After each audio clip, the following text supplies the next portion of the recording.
يا مساء الفل عليكم حبايبي، عاملين ايه؟ يا رب تكونوا بخير.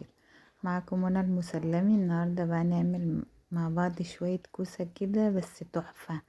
يعني بجد اي حد مش بيحب الكوسه واعمليها بالطريقه دي، بجد كل اللي ما بيحبهاش هيحبها، وممكن يطلبها منك كل يوم. طريقه سهله وبسيطه، وبصوا مش هتاخد معانا اكتر من ربع ساعه. بجد كانت رهيبه. يلا بينا اوريكم عملتها ازاي.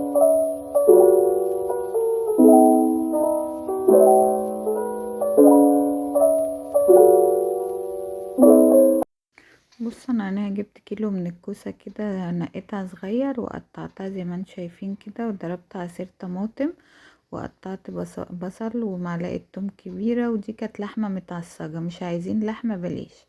وطبعا ملح وفلفل. لو مش عايزين لحمه مفرومه فيها بلاش، بس انا قلت اعملها كده كلها وجبه واحده في صينيه واحده.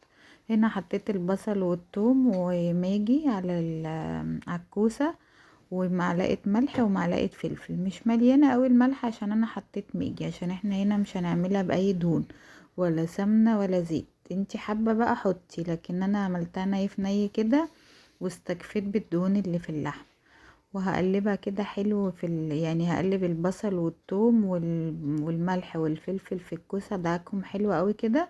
وانزل عليهم بنص كوبايه ميه. اول ما يغلوا كده هروح نازله باللحمه المعصجه. انتي بقى مش عايزه براحتك، عايزه تمام مفيش مشاكل.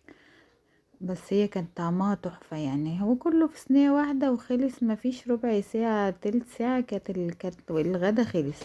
وهننزل عليه كده بالطماطم المعصوره ونقلب بقى كله. بصوا مش هياخد معانا ربع ساعه زي ما قلت.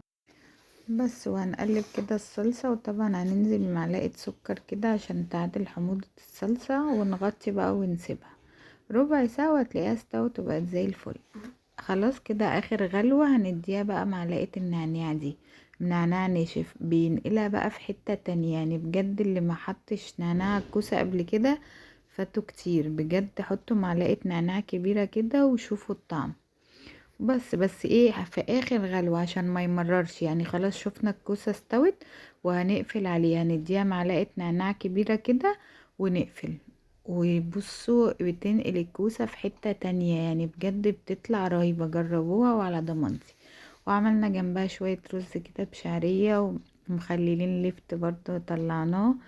وبس كده حبايبي، خلصنا فيديو النهاردة. اتمنى تجربوه يعجبكم. اشوفكم فيديو جديد.